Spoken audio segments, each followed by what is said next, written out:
আসসালামু আলাইকুম সুপ্রিয় দর্শক, আপনারা সকলে অবগত আছেন যে জমি রেজিস্ট্রি করার পর দীর্ঘদিন পর মূল দলিল পাওয়া যেত। তবে দারুণ সুখবর আছে ভূমি মালিকগণের জন্য। বর্তমানে জমি রেজিস্ট্রি করার পরপরই মূল দলিল পাবেন। সুপ্রিয় দর্শক, আজকের ভিডিওতে বিস্তারিত তথ্য জানিয়ে দেওয়া হবে।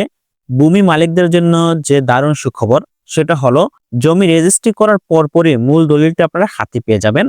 সুপ্রিয় দর্শক, news24.com অনলাইন পোর্টালে প্রকাশিত একটি প্রতিবেদন, জমির দলিল রেজিস্ট্রি ইস্যুতে সুখবর। বর্তমান সময়ে খুব সহজেই বা অল্প সময়ের মধ্যে মূল দলিল হাতে পাবেন যদি আপনি জমি রেজিস্ট্রি করে থাকেন। সুপ্রিয় দর্শক, জমি রেজিস্ট্রির পর দলিলের নকল সহ মূল দলিল পেতে আর ভোগান্তি পোহাতে হবে না। নির্দিষ্ট সময়ের মধ্যে সরবরাহ করা হবে দলিল। সেবা প্রার্থী চাইলে নির্দিষ্ট নম্বরে ফোন করে এই বিষয়ে বিস্তারিত তথ্য জেনে নিতে পারবেন। প্রথমবারের মতো সম্প্রতি সেবাধর্মী এমন বিশেষ উদ্যোগ কার্যকর করেছে ঢাকা জেলাধীন সাব রেজিস্ট্রি অফিস।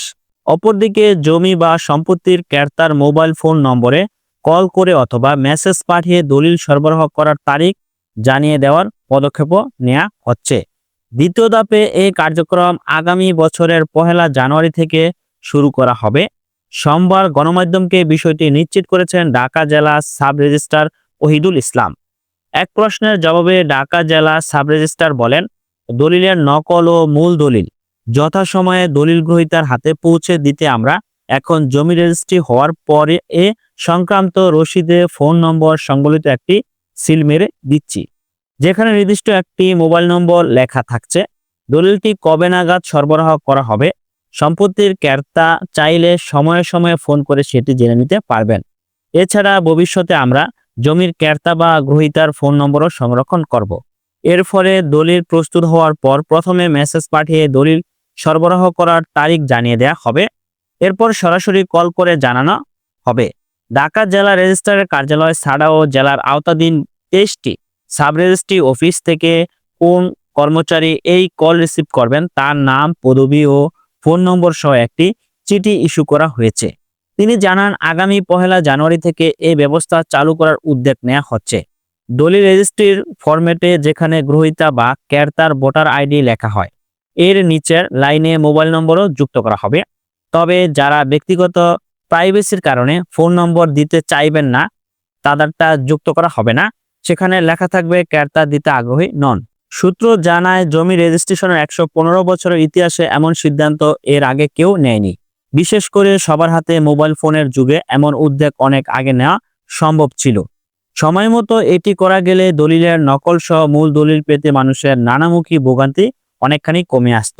1908 সালে দলিল রেজিস্ট্রির প্রথা শুরু হয়, কিন্তু দলিল রেজিস্ট্রি সহ এ সেক্টরের বিভিন্ন কাজে শুধু জটিলতা সৃষ্টি করে এক শ্রেণীর অসাধু চক্র সবসময় নানাভাবে ফায়দা নেওয়ার অপচেষ্টা করেছে। যে কারণে এখনো সাব রেজিস্ট্রি অফিসগুলোর জনগণের প্রাপ্য সেবা পাওয়া নিয়ে নানামুখী অভিযোগ প্রবল। যদিও এ সেক্টরে বেশ কিছু সংখ্যক সৎ, যোগ্য ও দক্ষ কর্মকর্তা কর্মচারীও আছেন। ঢাকা জেলা সাব রেজিস্ট্রার ওহিদুল ইসলাম জানান, জনগণের ভোগান্তি দূর করতে তিনি ইতিমধ্যে ঢাকা জেলা রেজিস্ট্রেশন কমপ্লেক্স জুড়ে নানামুখী সেবা চালু করেছেন। সক্রিয় হেল্প ডেস্ক ছাড়াও সেবা প্রার্থীদের বিশুদ্ধ পানি খাওয়ার পর্যাপ্ত ব্যবস্থা নিশ্চিত করেছেন। এছাড়া সবচেয়ে বেশি জোর দিয়ে সেবা প্রার্থী সাধারণ মানুষের ভোগান্তি দূর করতে গণশুনানির ব্যবস্থা করা হচ্ছে। সপ্তাহে প্রতি মঙ্গলবার তিনি এটি করে যাচ্ছেন, তবে এই কাজটি তাকে প্রতিদিনই করতে হচ্ছে। স্টাফদের তিনি বলে দিয়েছেন, যারা যে সমস্যা নিয়ে আসবে তাদের নাম, ঠিকানা ও ফোন নম্বর এন্ট্রি করা রাখতে। কোনো কারণে তিনি ব্যস্ত থাকলে তাদেরকে ফোন করে পরবর্তী সময়ে ডেকে আনা হচ্ছে। এজন্য একটি পৃথক রেজিস্টার মেইনটেইন করা হচ্ছে। এছাড়া প্রথমবারের মতো অতিরিক্ত দায়িত্ব হিসাবে একজন স্টাফকে পাবলিক রিলেশন বা গণসংযোগ রক্ষা করার বিশেষ দায়িত্ব সোমবার অফিসিয়ালি সুনির্দিষ্ট করে দিয়েছেন। এভাবে তিনি প্রতিদিন অসংখ্য মানুষকে সেবা দিয়ে যাচ্ছেন। এর বাইরে তিনি সপ্তাহে অনন্ত 3 দিন সারপ্রাইজ ভিজিট করেছেন। ঢাকা জেলার আওতাধীন সাব রেজিস্ট্রি অফিস পরিদর্শন করে সেবা প্রার্থী সাধারণ মানুষের সঙ্গে কথা বলেছেন। এ সময় কারো কোনো অভিযোগ থাকলে তিনি সেটি তাৎক্ষণিক সমাধানের জন্য প্রয়োজনীয় নির্দেশনা দিচ্ছেন। তিনি জানান, পুরনো দলিল ভালোভাবে সংরক্ষণের জন্য ইতিমধ্যে বেশ কিছু ব্যবস্থা নেওয়া হয়েছে।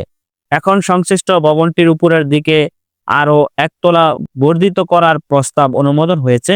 এছাড়া তিনি পুরো বালাম বই স্ক্যান করে ডিজিটাল অটোমেশনে নিয়ে যেতে চান, এজন্য পৃথক প্রকল্প হাতে নেওয়া হচ্ছে। ওহিদুল ইসলাম বলেন, একথা সত্য যে এখনো আমরা মানুষের প্রত্যাশা অনুযায়ী সেবা দিতে পারছি না। এছাড়া সাব রেজিস্ট্রি অফিস নিয়ে জনমনে দীর্ঘদিন থেকে এক ধরনের নেতিবাচক ধারণা প্রতিষ্ঠা করা হয়েছে। এই ধারণা ভেঙে দিতে আমরা কাজ করছি। হয়তো একদিনে কিংবা এভাবে সম্ভব হবে না, তবে শুরুটা করে যেতে চাই। এখন এই সার্ভিসে অনেক উচ্চশিক্ষিত, অপেক্ষাকৃত প্রতিশ্রুতিশীল এবং পিএসসির মাধ্যমে নিয়োগপ্রাপ্ত হয়ে অধিকতর মেধাবীরা যুক্ত হচ্ছেন। ফলে রেজিস্ট্রেশন সার্ভিসে আমাদের সময়কার থেকে ভবিষ্যতে আরো ভালো কিছু করার মতো অনেক সহকর্মী তৈরি হচ্ছে। সুপ্রিয় দর্শক, বর্তমানে জমি রেজিস্ট্রি করার পরপরই মূল দলিল পেয়ে যাবেন। তবে কবে কোথায় পাবেন তা নিয়ে অবশ্যই আপনি যখন জমি কিনবেন বা ক্রয় বা বিক্রয় করবেন, উভয়ের ফোন নাম্বার সহ সকল তথ্য তাদের অফিসে এন্ট্রি করে রাখা হবে এবং ক্রেতাকে তা দেয়া হবে। ক্রেতা জেনে নিতে পারবে যে কবে আপনি মূল দলিলটি হাতে পাবেন। আপনাকে নির্ধারিত সময়ের মধ্যে মূল দলিলটি দেওয়া হবে।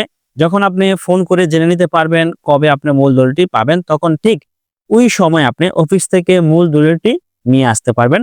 ধন্যবাদ সকলকে, ভালো থাকবেন, সুস্থ থাকবেন, আল্লাহ হাফেজ।